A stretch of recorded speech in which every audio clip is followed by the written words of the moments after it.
Welcome to the Fast and Slow podcast. I am your host, Nick McCrabb, and with me as always is Nate Spears, here to dive into everything motorsports. From the latest racing action to the behind the scenes of our own garage projects, we're here to keep you in the loop with all things fast and sometimes slow. So jump in with us and let's hit the track. All right, Nate, long time no talk, man. It's been, it's been like a month since we've chatted. Been a little busy on my end, redeploying from the Middle East. So back at the shop. First things first, welcome back. Thanks. Yeah, it's been 2 weeks. I think I'm reacclimated. I go back to work on Friday, so the honeymoon phase is over. That seems fast. Yeah, we get 14 days to kind of resettle, and it's kind of lame. It's local area, so you can't, if you want to leave, you can take leave. But the free stuff, you have to stay in the local vicinity of your house to, it's really designed to just, get your life back in order from being gone for 6 months, which is fine. I did plenty of car stuff and hanging out with the wife, so it was good. Yeah, that's probably right where you wanted to be. Yeah. We had no intent to, go anywhere. We got vacations this summer, so that's what that's for. Yeah. So cool, Cool. man. Well, welcome to the lift world, dude. I got so jealous. That lift behind you. I We have guess a lot to catch up on, but I feel like the centerpiece of this episode's got to be the lift. So go for it. sure. Tell me all about it. Yeah, so um it's now the pedestal for one of the many reasons why I'm the slow portion of this podcast. So I guess the last time we talked, obviously there wasn't the lift and or lights. Yeah. So the lights were helpful. So I did a bunch of electrical, obviously, mostly to prepare for the lift and lights and welder plugs and stuff. But yeah, I mean, there she is in all her Man, that's glory. cool. We'll talk about the bug in a second, but the main Yeah. attraction is the BendPak. I don't know. I guess you can get some of the branding in there, but Yeah. so four post, Man. obviously, as you can see, it's the 7P model, so it's 7,000 pound. Um, and it's a narrow lift. It's basically the smallest footprint you can get, hmm um, which is perfect. Obviously, I got a tiny car that I'm catering to, and tiny garage. It's a typical 2 car, suburban garage. So, but it fits great. I mean, I can lift it, and we've been able to park our Tahoe of all things next to it. So That's what I was as going to tight ask. as it Like, is, could it it fits. could it fit like a half-ton truck? Like if you were to do an oil change, or could like you do an oil change on a Tahoe if you were to drive up on top? Oh, on to lift it? I don't know about the Tahoe. Okay. It may. I'm gonna try, Yeah, I just was curious if but I it's don't. the width. Is that your limitation, like the track width of it? I don't. Maybe. I don't know. Okay. Sorry, I didn't mean I to put you on the spot. No. I'm definitely gonna try it. It's either gonna be the lift or the mirrors fitting between the posts, even folded in. Oh yeah, I didn't think about that. Yeah, It it would be a little tight. sure. The It'd be a little tight. It honestly fills. I mean, even so, it's a bug, and it fills it out pretty well. Yeah, that's Like true. I've got the bumper really just lined up, kind of with the back post. Like hmm there's the door to the house, so there's enough room to come out of the house and down. So Yeah, it's no, plenty. that's plenty of space for everybody to get through. Yeah, There's, I guess I'll take you over there. I don't know. I got you plugged in, but you're mobile. yeah, sure. Hopefully I don't lose internet. But and then I've left He the can put. gap between the garage door Oh, that's comfortable. and Definitely. and really that was so that the posts clear the garage door opener when it opens. Ah, The yeah, curvature the of the kind of track there. the arc. Yeah. So I've got a couple inches of clearance there of that post when it opens. hmm Um, but it works. Actually, I'm gonna try this. This might be kind of cheesy, but so obviously I did a ton of measuring before I bought the lift, right? Yeah. just to make sure everything fit, and like taped it out on the floor, and lasered the walls, make sure, 5 times before I bought it. And we'll talk little bit about it now. I mean, there's not a whole bunch of space underneath it. You're not going to park another bug underneath it, but really for now, as you can see, we've got toys, kids' toys, and scooters and bikes. Hmm. And then the next project, which those wheels are the hint. So I think we talked about Ah, the sprint car a little bit, but yeah, yeah, it may or may not fit under there. It will, at least while it's under construction. yeah. The question is, when it becomes a car, will it fit? I don't know. We'll see. Mm. But I'll cross that bridge when I get there. So back to the measuring. Check this out. How's this for oddly satisfying? I was able to squeeze. Well, I got to thinking about it, and I was like, actually, if I back the bug on, which is why it is backed in, the Yep. garage door could come up over the hood, and Uh-huh. I could go up that much further. So it's creepy to watch it happen, but it works. Luckily the garage door is quiet, so I'll open it. Yeah.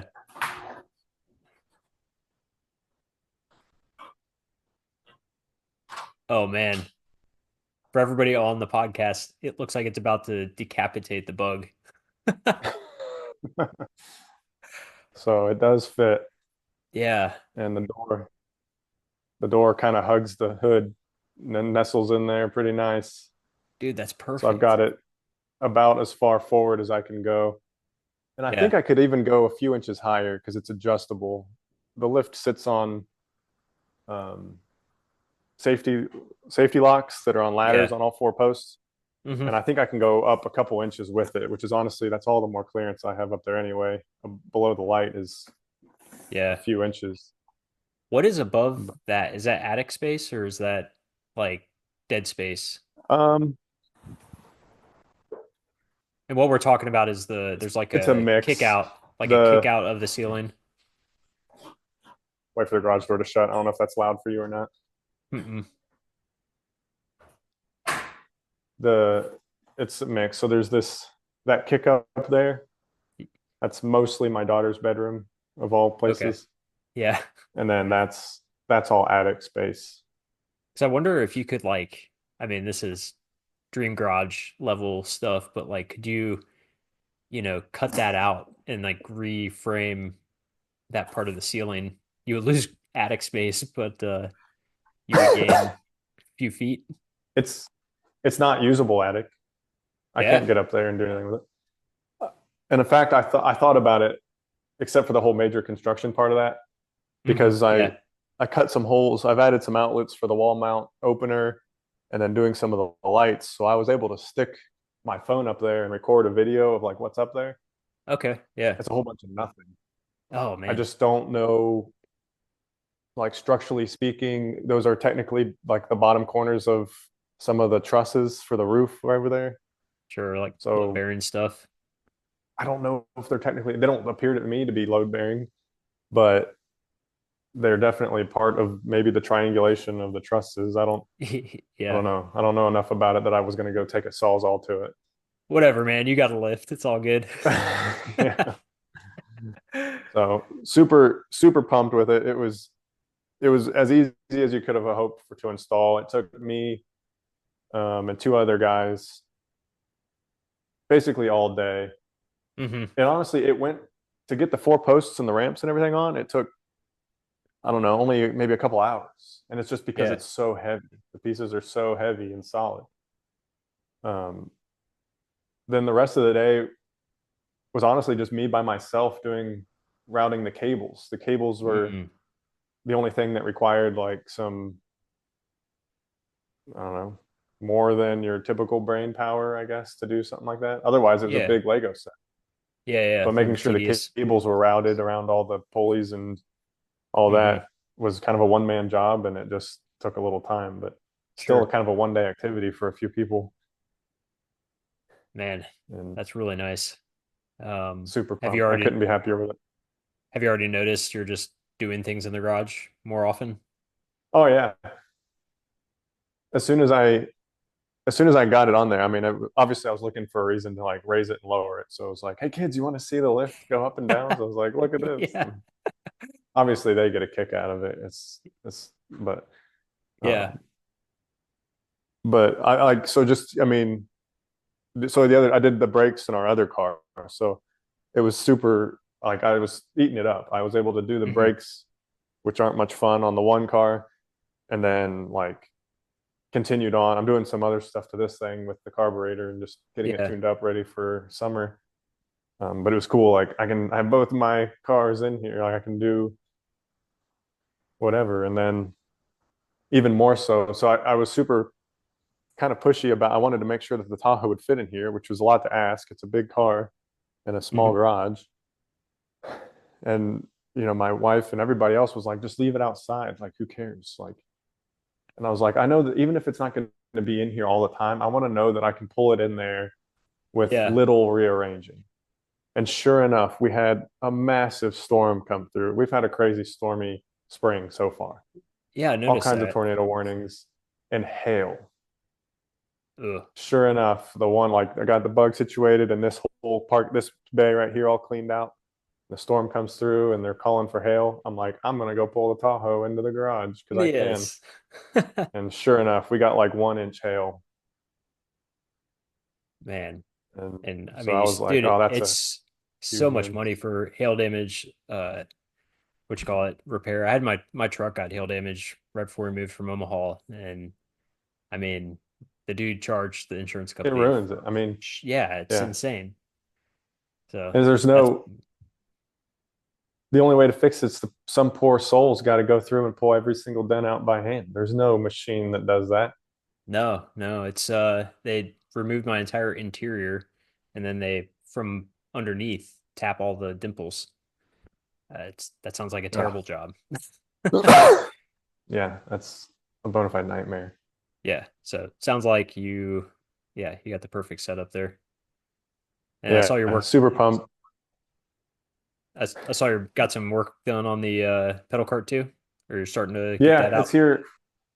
It's here on the floor. I guess I'll show you that. We'll just go for it. It's been a while, so I'm Yeah. slowly getting all of my projects back in to the garage. So now that was the big one. Obviously, we were paying to have that stored somewhere else. So getting Hmm. it back in the garage was the priority. That's done. I'm working on figuring out how to fit something below it, but the other passion project is I don't know if you can see it. This might be tricky, but Yeah, yeah, no worries. Oh, that's cool. uh, it's I haven't done much honestly. So it's looked like this for honestly probably 2 years. I've been to this Hmm. point, and I don't have a good reason why it's stalled out other than just life. And um, every now and then I'll look at it and be like, "That sucks. I suck. I can't look at it," and I just want to Yeah. like start over. And then I'll Yeah. park it for a couple months and come back and be like, "That's actually the coolest thing I've ever built so far," and I'm ready to keep going. Yeah. But so for now, I'm determined to get it like drivable for my son's birthday in July. Oh, okay. So I've honestly, and now I'm prioritizing the mechanicals, so like the steering linkage and it's going to be chain drive and all that. Yeah. So Uh, to do that, that'll be cool. I need to know where the wheelbase is, how long the wheelbase is, and where the wheels are going to go, and Yeah. going to get all clever with the steering so that it can be going to use Ackerman steering, so it's going to have legitimate steering geometry and Cool. nerdy car Yeah. stuff, even though it's a child's toy. I always thought that the pedals were like direct drive or like straight axle, like pedaling the axle. I didn't realize it was a chain. I'm Uh, going to do a chain on this one. My daughter's is, I didn't know it until I got it. I don't even know what the correct term is for it, but um, the pedals just push a bar on the axle, and the uh-huh. axle instead of the cranks being 180 degrees out, they're actually like 165 degries. Okay. So your pedals end up just going back and forth instead of Oh, over yeah. one another, Uh-huh. which is fine. It's a really clever and cheap way to do it because everything's just stamped steel. Hmm. But like I noticed with her and even with him, it's not super intuitive. Like when you get in, you're tempted to just pedal it like a bike, Yeah, and it not doesn't work. You actually almost have to like an push back and elliptical. forth with your feet. Yeah, Yeah. Huh. So it's like they she never really was able to pedal it super fast. Like she couldn't really race around with it like I always kind of thought she would. But Hmm. and then he doesn't either. So this one I'm going to make just chain driven. So you Yeah, pedal like it a like you're bicycle. riding a bike. Yeah. Um, but yeah, so in a hurry, I don't know. This will be like the second year in a row where I was like, I'm going to finish that by his birthday. It's supposed to be for his second birthday. Now it's going to be for his third. Yeah. But the good news Well, is a 2 year old, it's a lot for a 2 year old. A pedal car is a lot to ask for a 2 year old. So hmm. 3 year old's probably a little more appropriate. 4 year Sure. old, even more so. So Sweet spot. if Yeah. I'm successful, there's still a couple solid years of pedal car fun to be had, even if I get it Hmm. done this summer. So Yeah, before you get him a quarter midget. yeah, yeah. I've already been joking around with it with my wife about getting an actual go kart. I'm torn between do I get part of me wants to like kick it old school and do a gas go kart, like a yard cart or something like that. Hmm. But then I've seen so many articles and videos and people like hot rodding Power Wheels and like making them like 48-volt or more. Yeah. I'm like, Yeah. probably do that too. Yeah, you could do both. So my cousin Adam did Yeah. it with his kids. I forget what he did, but basically like you put a like a DeWalt 20-volt battery and you crank Yeah. the power up. So, Some of the, I mean, now with like with how prevalent like electric lawnmowers are and lawn equipment that have hmm. Yeah. some serious power that like batteries are small and light and you can Yeah. tap into some of that technology and end up with Oh, dude, quite we the got we got to be careful. We're gonna go-kart. alienate some of our viewers that are probably like boo EV. Well, yeah, that being said, I still want, oh, I'll say this. I had a proud moment with my daughter or whatever. Um, oh, so I put new jets in the carburetor of the Bug and Oh yeah. took it around the block because it was running like garbage and then kind of got that tuned up or whatever. But obviously with it backed on the lift, as soon as I started it and letting it idle, it filled the garage with fumes, obviously. Yeah. And my daughter wanted to take my daughter wanted to take the first ride, so she came out into the garage and she walked in the garage and she's like, I like that smell. I was like, Yes. yeah, you do. Good job. I do too. Yeah. Dude, I'll, It on smells the like an actual garage. yeah, on a bit of a side tangent, this thing, the way our garage is set up, I don't know, it might sound crazy, but let's just hear it out. I struggle a lot with fumes, especially in the garage, even when the car's I in the, remember. yeah, like in the driveway Well, idling. Go ahead. oh, I remember some of your adventure with fumes in the car while you were driving. Yeah, and that was somewhat of an issue, and I cleaned up a few spots, like they're in the back seat, the steer or sorry, the seat belt hump, like that's a common area for things to rust out because it's a pocket for water to sit in. So like there was a hole Hmm. there, and like just little things like that, and I got the like really nice exhaust system put on it.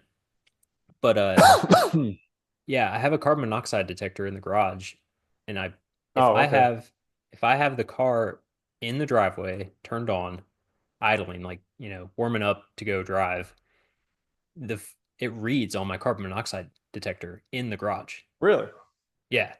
So the only thing I can think of is we live in a cul-de-sac where it's surrounded by trees. It's kind of like a horseshoe forest, if you will. There's not a lot of cross flow, and there's a constant vacuum, if you will, of air coming into the house. So like when the AC's on, you know, it's pulling outside air in up through the AC because our the main intake for the AC is inside. It's like if Yeah. you open the door to the garage, you can feel air coming into the house. So there's a negative pressure. What all I can think of is maybe there's a constant slight negative pressure plus the fact that there's not a lot of cross flow that exhaust fumes are just making their way into a low pressure area in the garage. It's a theory. I don't know how well that holds up, but It's not the carbon. You have a carbon monoxide sensor in your garage. I have like a handheld because I had one for the car because I was like trying to isolate where this because I get sick. Like it's not a healthy situation. Okay, all right. Uh Yeah, and that's where I draw the line. Is where if you're getting sick. yeah, and so like the other day I drove the car, had it idle in the driveway, and I was doing something in the garage. Like I was like noticeably getting a headache and dizzy. And Really? it was reading on like in the garage, you know, Do you? I've got a Is it like a? I don't know how to say this. Is it like a scientific instrument where it reads everything from normal, or is it set to like, okay, here's a dangerous level of carbon monoxide. You need to leave. it's a kitty, you know. So it reads down to like Oh, okay. 10, you know. It it works. I've tested it, like put it by the tailpipe and it immediately Yeah. reads. And so if I let it sit idle in the driveway, it'll go up to Have you 100. noticed? Have you noticed fumes in the house? Like if you start it in the garage and then let it warm up and go into the house, have you noticed fumes in the house? No, it never gets that bad to go in the house, which is kind of weird. So that's why I'm like not 100% on this theory, but you can drive the car. Like let's say I've gotten to the point where I pull it as far back on the driveway. Our driveway is probably like a 2.5 car deep driveway, so it's pretty long. We're like the first house in a cul-de-sac. So if you can imagine, like our lot sits back. And so I'll Yeah. roll the car back. It's flat enough, like I can just roll it myself. And I'll start it as far away from the garage as possible and close the garage door and I'll stay away from the car. It'll warm up. I'll hop in. I'll drive away. No problems. No headache, no dizziness, nothing. If I have the garage door open, I piddle around the garage while it's warming up. I drive it, come back, 30-minute drive, and I'm like sick. It's it's not a good situation.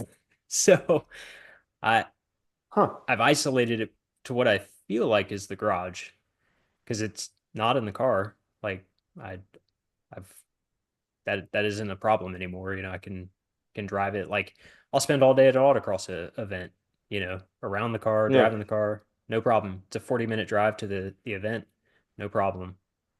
But if I'm With the in this windows up? garage, nope, windows down.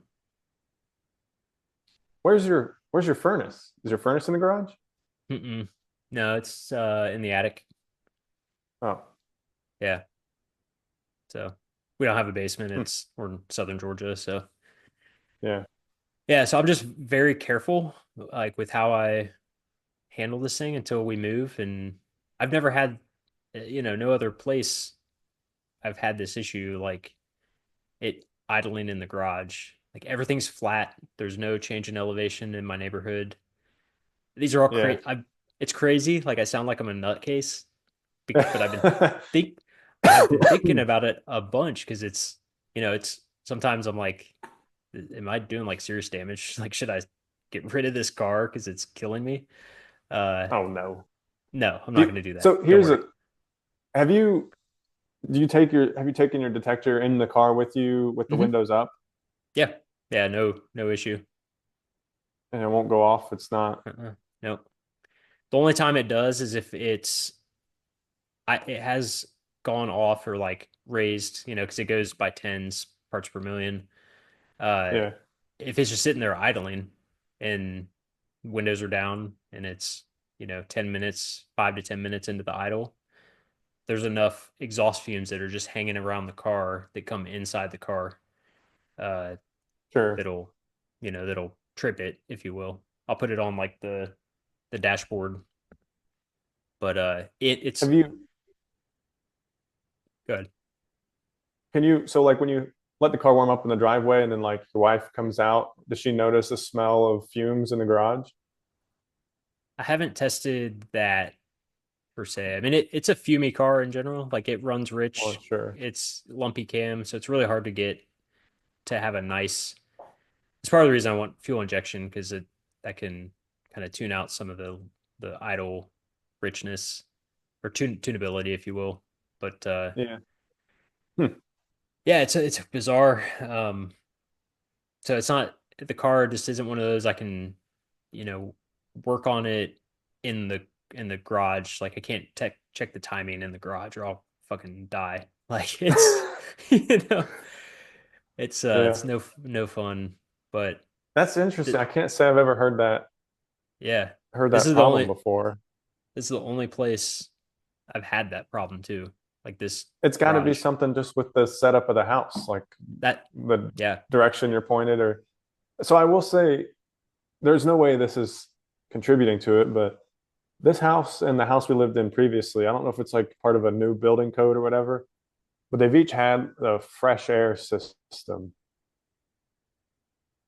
which I've all heard of it that. is really is an automated switch for one of the bathroom vents in the house. Each house it's been different, automatically comes on and it'll run the bathroom exhaust vent automatically, like Yeah. for so many minutes an hour or so many minutes a half hour. But it's quite a bit. I'll walk Hmm. by and I'll be like, who left the vent on? And go in there and flip it off. And then finally, at the first house when I first noticed it, Hmm. I looked at the thing and I was like, I looked up the part number and I was like, it's an automated switch. I can't, there's a sequence that I can fiddle with it or select maybe how many minutes an hour it runs. But the whole point of it is that it draws a vacuum on the house, Hmm. a vacuum, Yeah, very small, tiny, sure. tiny, tiny, to just naturally pull in fresh air through doors that you open or cracks and Hmm. crevices that naturally exist. Yeah. I don't know if you've noticed the same thing in your house No, but no, we don't that's why I have asked if anything you like noticed it that. in your house because it would ultimately it pulls outside air into the house. So Yeah, yeah, no, we don't have anything like that, but I mean, dude, it's been when I landed 2 weeks ago, it was 95 degrees and 98% humidity.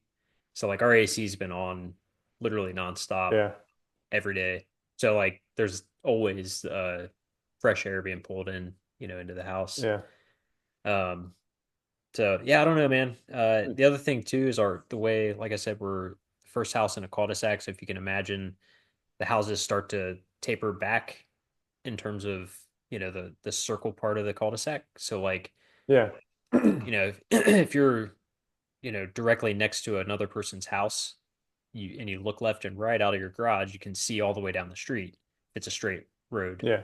Well, if I go outside my garage, I turn to the right and I see half of a person's house. Like, so Okay, there is no crosswind at all.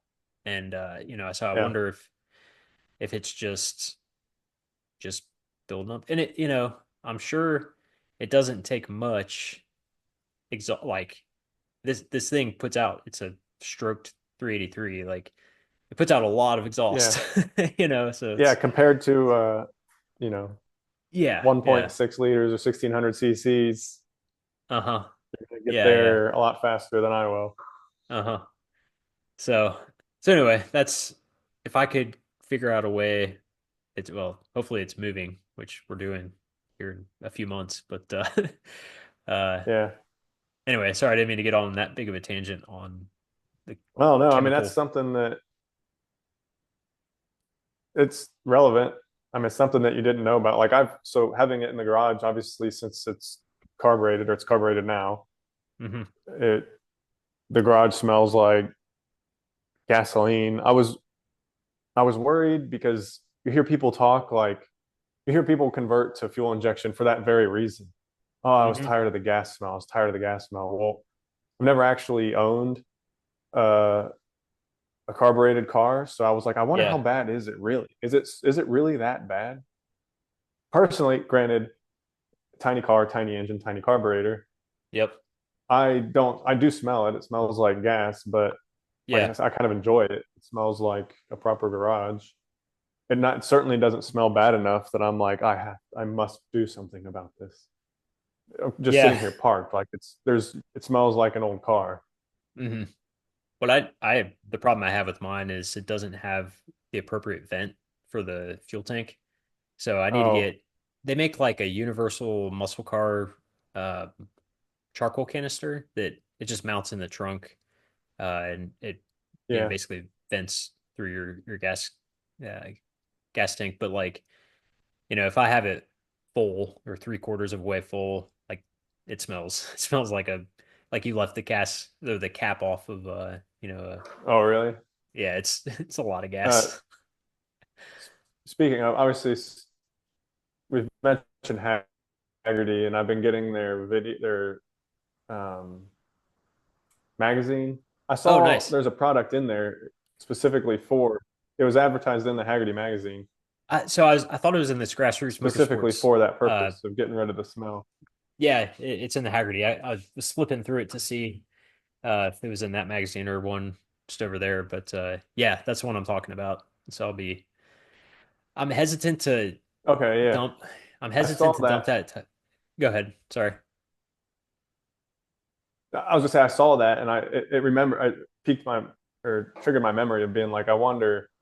It must be that bad for a car, like for a 383 or anything like Hmm. that, because for there to be a whole product line, somebody to have done the engineering and market a product, there must be plenty of people out there that are tired of dealing with it. Yeah. Well, I mean, in stock, your stock carburetor has its own charcoal canister, or your car from a stock perspective will have a charcoal canister at the front. It runs basically a vapor line from the gas tank to your carburetor, and then it runs it through vacuum. Will run the vapors through that charcoal canister. And so if you Hmm. modify anything and you rip out all the emissions stuff and you put on a Yeah, Edelbrock intake and carburetor, you eliminate all that stuff and then what you end up doing is just keeping the vent tube by itself. And then it's just venting vapors from the tank and you're not yeah, capturing any of it. So that's something I need to look into. So this from the factory was fuel injected, and the previous mhm. owner swapped a carbureted engine after the fuel injection engine blew up. Yeah. And I'm basically everything that's given me trouble, not trouble, but everything that I'm working on it right now is really just adding the finishing touches to the swap. Mm, Like I gotcha.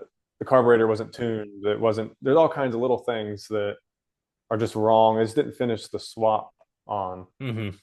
and now I'm sorry. I wonder since it was fuel injected, now it's carbureted. Did they? Is there a vent issue somewhere? I haven't noticed anything. I don't Yeah. have a current Yeah. problem, but I'm keeping a short list of everything I find, like the fuel filters in the wrong spot and Mm, um, little odds and ends. The manifold they put on there doesn't have heat risers, which are little tubes that come off the exhaust to keep the plenum warm. Since okay. it's well, so like in your case, you have the carburetor mounted directly to the intake, sitting on top of a huge hot V8. Yeah. You have the Yeah. opposite problem. You probably have vapor lock issues. Yeah. I Yeah. have the opposite problem where the fuel condenses in the manifold because it's not hot enough. Yeah. So there's That heat makes rising sense. tubes that are supposed to go to the manifold to keep the manifold hot. Hmm. Those aren't there because the muffler is wrong and so on and so forth. So little Hmm. stuff like that, but I need to add that to the list and check and see if there's a vent. If there is a vent, should be a vent, was supposed to be a vent. Where Yeah. is it? What Yeah. happened to it? Yeah. But Actually, on the small block Chevy, the way for cold starts, um, part of that they basically take from the manifold, the exhaust manifold. They run the exhaust gases through the intake plenum itself, and so when you have headers and an aftermarket intake, uh, basically your intake gasket has cutouts if you want to keep that setup, or you just keep the gasket, flush, if you will. It blocks off the that part of the intake or what would be there for the intake to mm-hmm. recycle the heat to try to warm it up. It's designed for, winter driving for carburetors that are economically friendly, not hot rods. Hmm.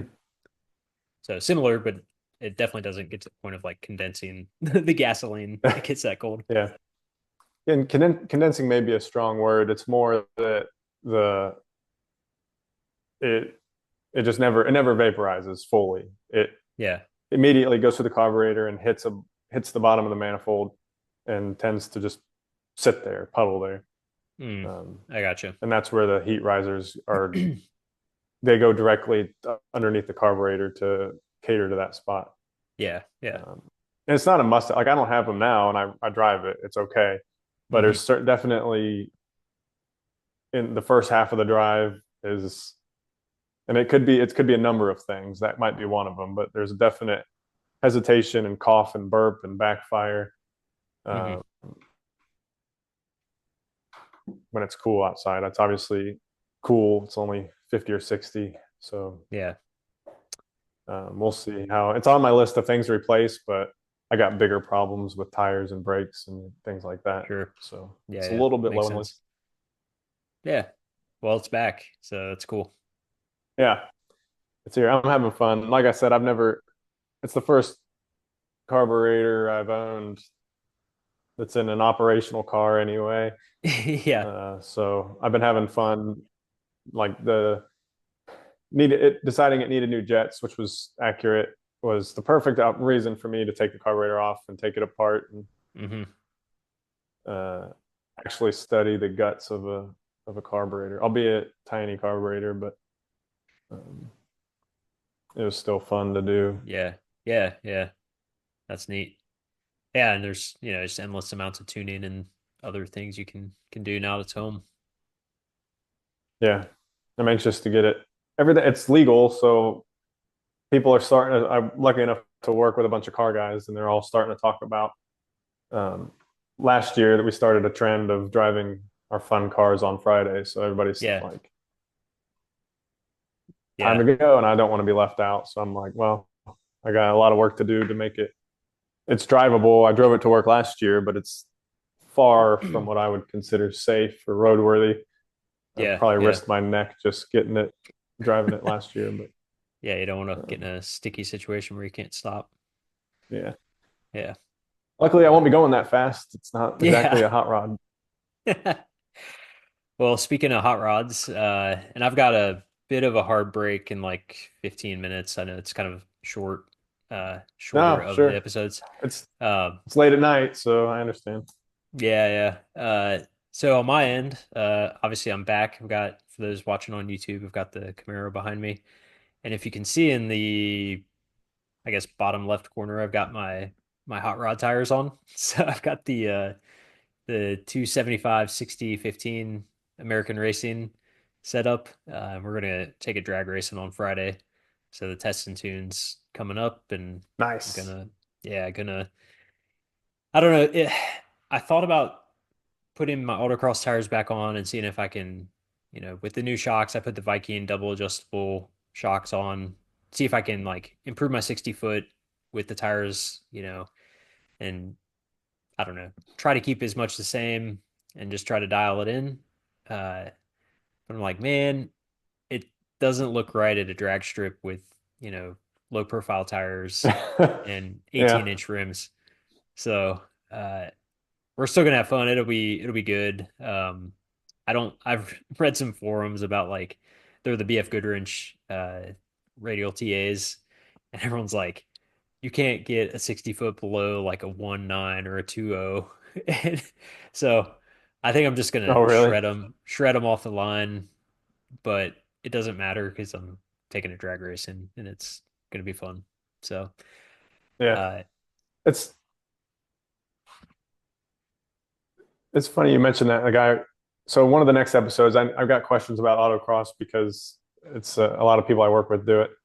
oh cool. And ironically, one of them drove his Mustang to work today. So normally it's an autocross trim, Hmm. but I noticed today he had some big fat stickies on the back of it, Cool. and I was like, "What are you doing, like Mr. Autocross with uh, drag radials on the back?" And he said, "He's like, I'm going to test and tune Friday, so Yeah. shaking it down a little bit." I was like, "Huh, You know, I think it'd be cool to just put on some Mickey Thompson. Uh, they have, I could put a tire that's the same size, drag slick, and just have that as my, take to test and tune slick. Uh, but I don't know, man. It ran a yeah, 12.4 with my autocross tires and shitty shocks. So eh, it's hard to say, like it's not a bad setup. The tires are 300 tread wear, so they're not like super sticky autocross tires, but they're still, summer a Yeah. decent summer tire, and they've done really well autocrossing. Uh, and it just dead hooked on the drag strip when I took it last year. And I ran out of mile per hour at the top end because it's a 410 gear and no overdrive. So like the Oh yeah, autocross yeah, yeah. tires, I think the autocross tire is like a 25.5 inch tire, and the 275 60 15 is a 28, 27 and a half. So I'm going to get some RPM relief at the top end. So I'm hoping my mile per hour is going to be, Yeah. it was 111 for the ran I ran last year. So I'm hoping I'll be in like the 115 to 116 area, but we'll see. It's going to be Yeah, hot. yeah. It's going to be like 90 degrees. So conditions are just not great for what I'm going to do. But like I said, it doesn't matter because just going to go rage.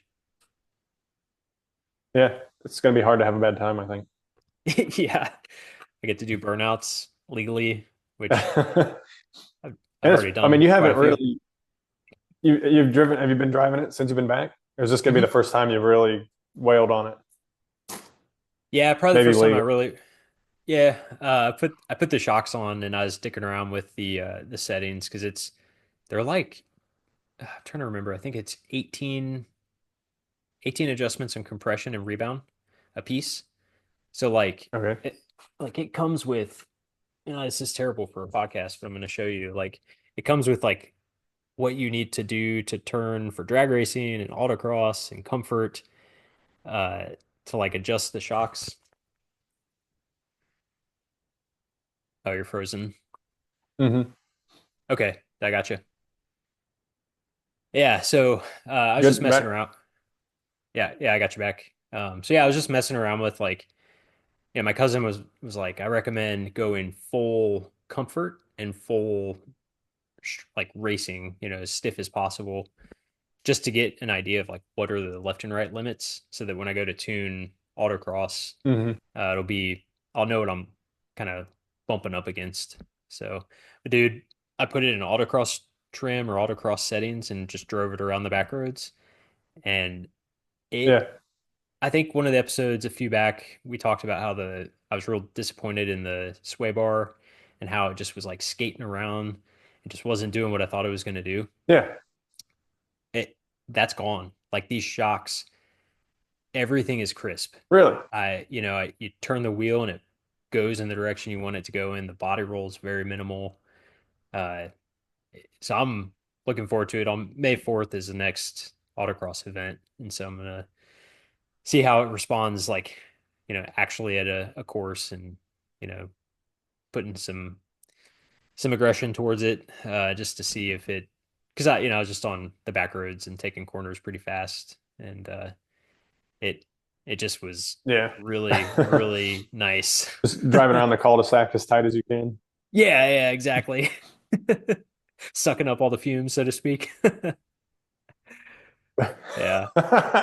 That, uh, yeah, man. That So I think the that's kind next of cool episode, though, because yeah, go ahead. we had we talked about it another. It's just kind of the car guy trap of how if you buy any one badass part, it's probably not going to work without all of the other.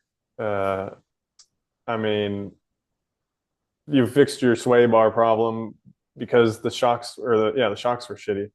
Hmm. So at least there was an answer. At least it was a solvable problem. Unfortunately, it's the car guy trap. Well, I'll add to the trap, and this is probably a good thing to end on here. So I've swapped out the tires to put on just my muscle car tires, if you will, and they're stacked over here, and I'm inspecting them, Hmm. and the front tire is starting to chunk. And have you heard that term before? Oh Like if you no. say a chunking tire, do you know what that Yeah. means? Yeah. Okay, yeah. Hmm. Yeah. So I'm like, oh my God, what's happening? Like, and so I was thinking about it, and I was doing some spirited driving, when I got back. And so I think it's a number of things. So it got cold here in Georgia, like got in the 20s and 30s for a good stretch. And so the tires have been through a number of heat and cold cycles. Uh, and Hmm. then I go out and I put on these really nice shocks that now are demanding other parts of the car to grip. and and I'm pretty Hmm. sure that instead of shitty shocks causing the car to push potentially, or I don't know, maybe it's a number of things. Either way, my tires are starting to chunk, and so I think I'm going to get a couple more runs out of them, and then the next logical thing to do is to It was buy you said it was the front ones that were doing? yeah. So I think some understeer potentially is what caused it. So just pushing, um, because it's on the outer like the outer edge of the tire. Yeah. Uh, but the car guy logic is not go replace them with some economically friendly tires. It's buy wider wheels, get 200 tread wear 275s for the front, and that problem goes away. So that's kind of how I look at it. Or how much adjustability do you have in like camber? Yeah, so that's probably the bigger problem and something I need to address. Just where we live now, there's not a reputable uh, like a reputable shop that does good alignments, and so I need a good Alignment for alignment. race applications? Yeah. So I don't know how much camber it's got in it, and that could be another real reason is that it doesn't have it's too up and down. So we'll see, but it's Or just I every thought where I it's thought you were something. going with that was you've got. I thought where you're going with that was you're saying, well, now the front tires are chunking, so I've got adjustable A arms on the way. Dude, I wish second gen or really any GM control arm was that easy to do alignments. There's no like camber plate set up for these. So I have tubular control arms, like they're really nice control arms. They give you a shit Okay. ton of caster, shit ton of camber options. Like they're set up for that adjustment. It's just a bitch because you know, they're shims and you have to yeah, it's not like a Oh, yeah, it's not like a strut mount, a camber plate on top of a strut mount that's easily yeah. accessible up top.